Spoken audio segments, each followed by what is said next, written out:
இயேசு கிறிஸ்துவின் இனிதான நாமத்தில் அன்பின் வாழ்த்துக்கள். இந்த நாளில் கடவுள் உங்களுக்கு என்று கொடுக்கிற ஒரு அருமையான வார்த்தை என்ன என்று சொன்னால், ஏசாயா 10:27 உன் கழுத்திலிருந்து அவன் நுகமும் நீக்கப்படும்.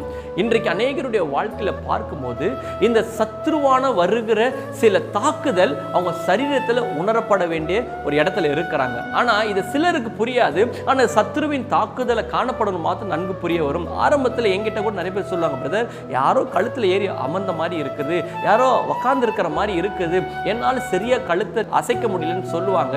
அப்ப எனக்கு ஆரம்பத்தில் புரியாது. நான் ஜெபிக்கும் போது ஆவின உணர்த்துறா அவங்க கழுத்துல ஒரு நுகம் இருக்கிறது, அதனால அவங்களோட வாழ்க்கையில சரியான ஒரு ஆவிக்குரிய ரீதியாக அவங்க வாழ்க்கையில் விடுதலை இல்லாமல் காணப்படுறாங்க. விடுதலைக்காக நீங்க ஜெபம் பண்ண சொல்லும்போது நான் அநேக மக்களுக்கு கேட்பேன், உங்க கழுத்தில் ஏதாவது போராட்டமா இருக்கிறதா? இது சரீர விதமான பலவீனம் இல்லை, பிசாசுர தாக்குறதுனால உங்களுக்கு போராட்டமா இருக்கிறது. இன்னைக்கு உங்க வாழ்க்கையில கூட இப்படிப்பட்ட ஏதோ ஒரு பலவீனம் உங்க கழுத்துல இருக்கிற நிமித்தமாக உங்களால ஆவிக்கு ரீதியாக எழும்ப முடியாது காணப்படுகிற ஜெபத்துல, பரிசுத்தத்துல, வேத வாசிப்புல மற்றும் ஊழியத்து காரியத்துல இந்த வார்த்தையின் மூலமா கர்த்தர் உங்க கழுத்துல என்ன விதமான நுகமா இருந்தாலும் ஆவியை விடுதலையாக்க போகிறா. நீங்கள் விசுவாசிங்கள். இந்த வார்த்தையின் பிரகாரம் கர்த்தர் உங்களுடைய உங்களுக்கு நான் ஜெபிக்கிறேன். அன்புள்ள தகப்பனே, அப்பா உன் கழுத்திலிருந்து அவன் நுகம் நீக்கப்படும் என்ற வார்த்தையின் பிரகாரம் என்னோடு இணைந்து கேட்கிற ஒவ்வொரு பிள்ளைகளுடைய வாலிப சகோதர சகோதரிய வாழ்க்கையில காணப்படுற நுகத்தை கர்த்தர் உடை தெரிவீராக என்று இயேசுவின் நாமத்தில் ஆசீர்வதிக்கிறேன். இயேசு மூலம் கேட்கிற நல்ல தகப்பனே.